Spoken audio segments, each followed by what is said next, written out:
Do you know what hurts the most? It's not failing an exam. It's not losing money. It's standing in a room full of people and staying silent because you don't know how to say what's in your heart. I know that pain. I lived it. My name is Ayan, and for years I avoided speaking English. It wasn't because I didn't like the language. It was because every time I tried, my tongue froze, my mind went blank, and my heart raced like I was standing in front of a firing squad. I still remember the first time I felt truly humiliated. It was a sunny afternoon, and my company had invited some clients from the UK. My boss asked me, "Ayan, can you explain this project to them?" I wanted to say, "Of course I can."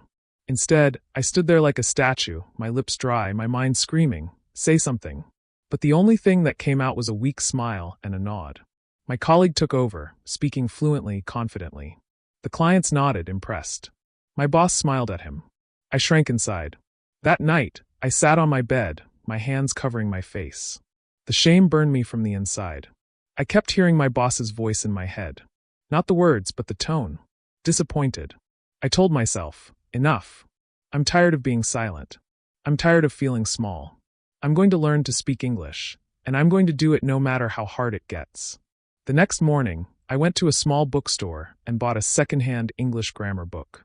I also downloaded a few free English learning apps. At first, I was excited, but soon I realized learning words wasn't the same as speaking them. One evening, I sat in front of my mirror and tried to talk. "Hello, my name is." It sounded like a robot with a broken battery. I laughed, but it was a sad laugh. Then came my first real test.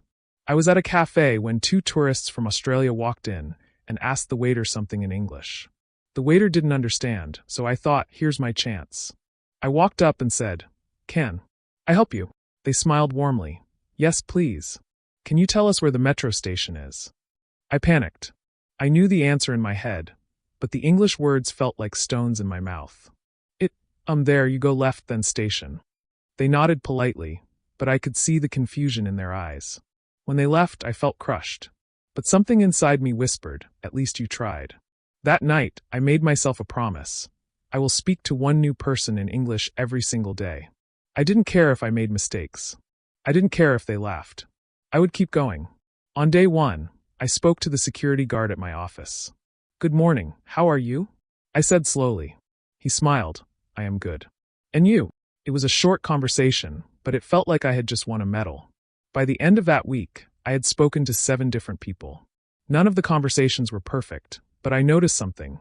Each time, I felt a little braver. My sentences came out a little smoother. Learning English wasn't just about grammar or vocabulary. It was about courage. Courage to speak when your voice shakes. Courage to keep going when people don't understand you. Courage to believe that one day, your words will flow like water. And that's how my journey began. A journey of broken sentences, strange pauses, awkward smiles. But also a journey of growth, courage, and hope. Because I learned something powerful. The only way to speak English is to speak English. No matter how messy it sounds in the beginning. I didn't know it then, but the most important lesson about speaking English was going to come from a stranger. Not a teacher, not a book, not an online course, just a simple, ordinary conversation that shook me awake. It was a Saturday morning. I had decided to go to the park to relax and read my English book. I thought, maybe if I surround myself with the language, I'll learn faster. I sat on a bench, the sun warm on my face, when a man walked up and asked, "Is this seat taken?" I froze for a second. His accent was different, smooth and fast, but I caught the words. I smiled awkwardly. "No, you can sit." He sat down and introduced himself. "I'm Daniel. I'm from Canada." I hesitated. My brain was shouting, "Say your name. Come on, this is easy." "I am Ayan," I finally said. Daniel smiled warmly. "Nice to meet you, Ayan. What are you reading?" I held up my book. "English Learning." He chuckled. "Oh, nice. How's it going?" I frowned slightly. "Going slow." For the next few minutes, we had a painfully slow conversation. I spoke like a broken computer, and Daniel spoke like a racing car. But here's the thing. He never once made me feel stupid. He waited for me to find my words. He didn't correct every little mistake. He just listened. Finally, I asked him something that had been burning in my mind. "How you speak so good?" He laughed. "Because I've been speaking English all my life." "But Ayan, you don't have to speak perfectly." That's not how real conversations work. I frowned. Not perfect. Of course not, he said. Even native speakers make mistakes, forget words, or start sentences again. The difference is they don't care. They just keep talking. Those words hit me like lightning. Here I was torturing myself over every single grammar rule, every tiny error, while real English speakers didn't even worry about being perfect. After Daniel left, I sat there thinking about what he said. I realized I had been carrying this heavy burden, the belief that I had to speak like a perfect textbook before I could speak at all. That was my mistake. When a baby learns to speak, nobody says, "No, that's wrong, you can't talk until you're perfect." They just talk and get better every day. Why should it be different for me? That evening, I changed my approach. Instead of memorizing long lists of vocabulary, I focused on phrases I could use in daily life. Instead of panicking about grammar, I focused on getting my message across. And most importantly, I decided to stop apologizing for my English. The next week, I tested my new mindset. At work, I needed to send an email to a client in English. Normally, I would spend hours checking and rechecking every word, afraid of making a mistake. But this time, I wrote it in 10 minutes and sent it. Was it perfect? No. Did the client understand? Yes. And that's what mattered. A few days later, I had my first real conversation in English without freezing. I was in a small electronics shop when a tourist couple asked me, "Do you know where the nearest pharmacy is?" I smiled confidently. "Yes. Go straight for 2 streets, then turn right. You will see it near the bus stop." They thanked me and walked away. It wasn't a long conversation. It wasn't fancy. But for the first time, I felt free. I didn't translate in my head. I just spoke. Looking back now, I think that meeting with Daniel was more than just a conversation. It was a turning point. He taught me something no book ever had. Fluency is not perfection. Fluency is connection. It's not about using the most advanced words. It's about making the other person understand you and feel understood. That night, as I lay in bed, I repeated those words to myself like a mantra. Connection, not perfection. And slowly, I began to see English not as a subject in school, but as a bridge. A bridge that could connect me to people, opportunities, and places I had never dreamed of. After my meeting with Daniel, I felt lighter. I stopped aiming for perfect English and started aiming for real conversations.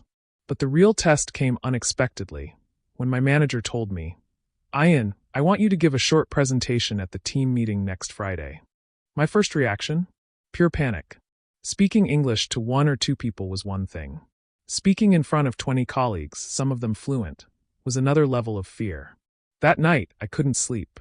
I imagined standing there, forgetting my words, everyone staring, maybe even laughing. The old me would have found an excuse to avoid it.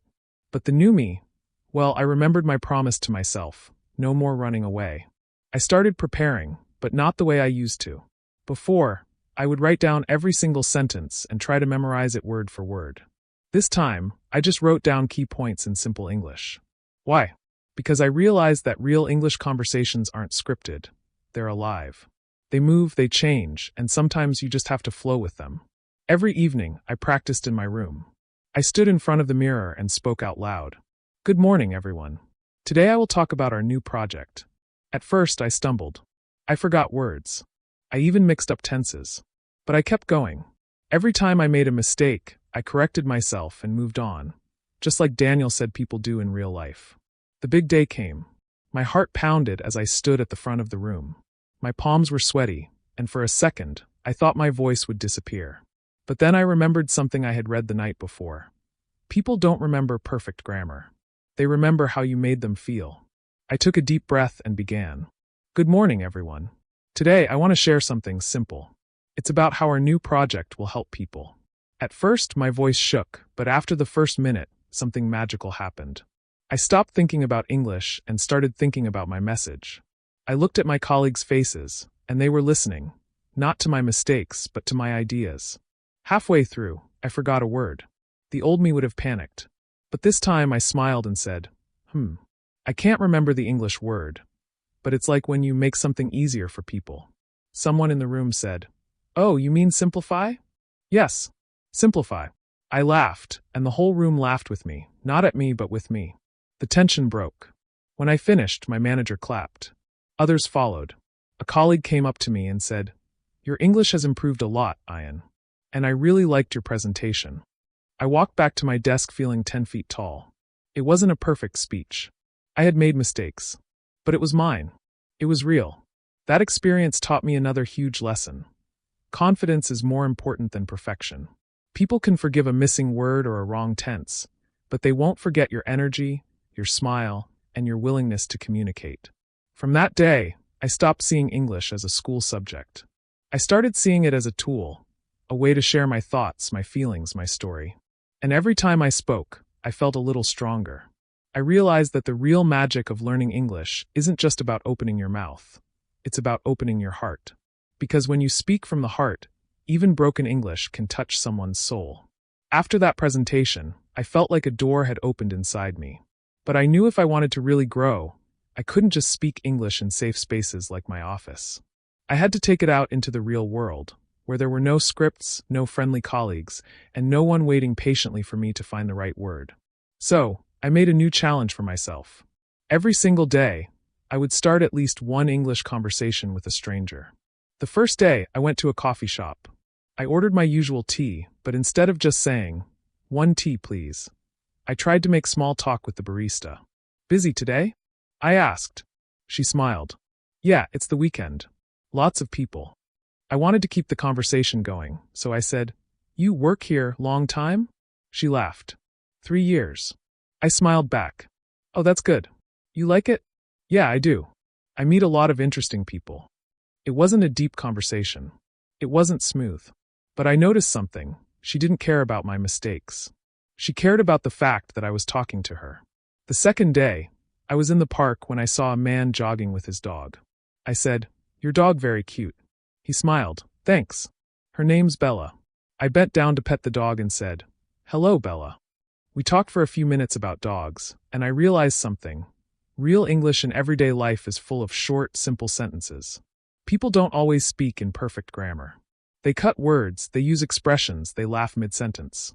It's not like the English in textbooks at all. One evening, I went to a small street food stall run by a man from another country. His English wasn't perfect either, but we still talked. "Where are you from?" he asked. "From here," I said. "You?" "Bangladesh," he replied. "For a year here." We exchanged stories about our jobs, our families, our favorite food. And that's when it really hit me. English is not just the language of native speakers. It's the language of the world. Most of the people I spoke to weren't from England, America, or Australia. They were from all over: China, Brazil, Turkey, Sudan, Spain. And their English was different from mine, but we understood each other. That's when I stopped comparing myself to perfect speakers. I wasn't learning English to sound like someone else. I was learning it to connect with everyone. I also started listening more. Whenever I was in a cafe or on the bus, I paid attention to how people actually spoke. I noticed they used a lot of simple, repeated words. You know what I mean? Like, kind of. That's cool. It made me smile.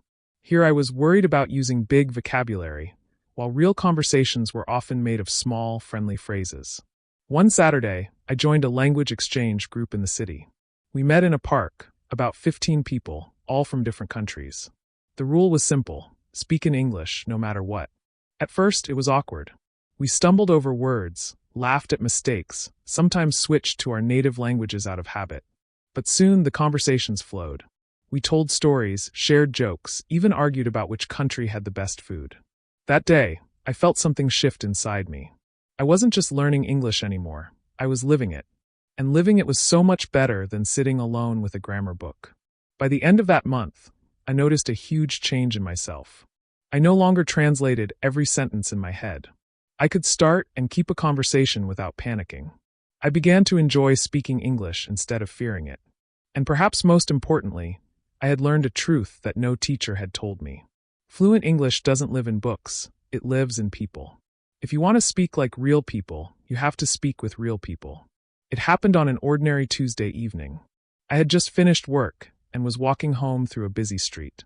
The air was filled with the smell of food from street stalls, the chatter of people, and the hum of traffic. I was tired, thinking only about dinner and rest, when I noticed a small crowd gathered near a bus stop.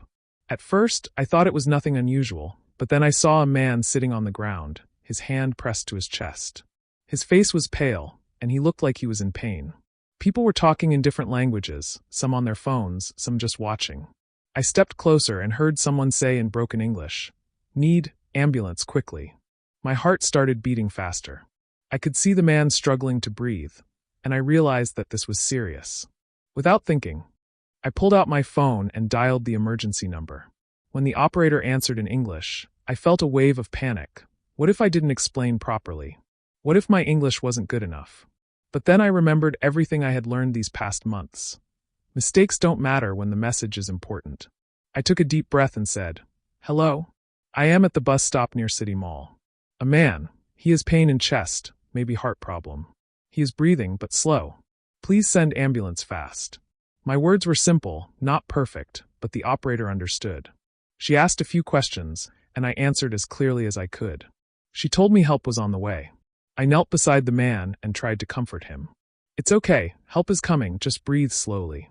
He looked at me with tired eyes and nodded. I didn't know if my words were helping, but I kept talking, small, simple sentences to keep him calm. Within minutes, the ambulance arrived. The paramedics rushed over, and one of them asked what had happened. I explained everything in English, the chest pain, the difficulty breathing, how long he had been on the ground. They thanked me and took over. As I stepped back, I felt my hands shaking. Not from fear anymore, but from relief. I had done it. In a real emergency, when it mattered most, I had spoken English without freezing. My words had helped someone. My English wasn't perfect, but it had been enough to make a difference. Walking home that evening, I realized something powerful. English is not just about jobs, travel, or passing exams. It's about connection. It's about being able to help, comfort, and understand another human being, no matter where they come from. In that moment, I felt like I had truly become an English speaker. Not because I had mastered every rule, but because my words had reached someone when they needed it most. A week after the bus stop incident, I found myself thinking about it over and over. Not just about the man I had helped, but about myself. Months ago, I wouldn't have dared to pick up the phone and speak in English, especially in an emergency. I would have waited for someone better to do it. But that day, I hadn't waited. I had stepped forward. And that was the moment I realized English was no longer my fear. It had become my tool. From that point on, I stopped saying, "I'm learning English," and started saying, "I speak English." Even if my sentences weren't perfect, even if I still made mistakes, I owned my progress. I had spent years hiding behind silence, waiting for the day I would be ready. But I finally understood. No one ever feels completely ready. You become ready by speaking, by failing, by trying again. Slowly, new opportunities began to open up. At work, my boss noticed my improvement and trusted me with more international clients. In cafes and public places, I no longer avoided eye contact with foreigners. I welcomed it. I joined more language exchange groups, made friends from all over the world, and even started helping beginners who were too shy to speak. One evening, after a group meeting, a young man approached me. "Ayan," he said softly, "how do you speak so confidently?" "I'm scared I'll make mistakes." I smiled because I saw myself in him. I told him, "You will make mistakes. A lot of them. But that's not the problem. The problem is staying silent. Speak, even if your voice shakes. People don't remember your grammar. They remember your courage." That night, walking home, I thought about how far I had come. From freezing in front of my boss to making small talk in coffee shops. From memorizing textbook sentences to helping someone in a life-or-death situation. From avoiding English to living it every single day. And I realized something even more important. Learning English had changed more than just my ability to speak. It had changed me. It had taught me patience, courage, and the power of connection. It had shown me that every skill in life is built the same way. Step by step, mistake by mistake, conversation by conversation. If I could give one message to anyone afraid to speak, it would be this. Stop waiting for perfect. Start with what you have. Say the words you know. Add more tomorrow. And remember, every time you open your mouth, you're not just practicing English, you're building a bridge to the world. The day I stopped being afraid was not the day I spoke perfectly. It was the day I spoke anyway. And that, more than anything, is how people truly talk in English.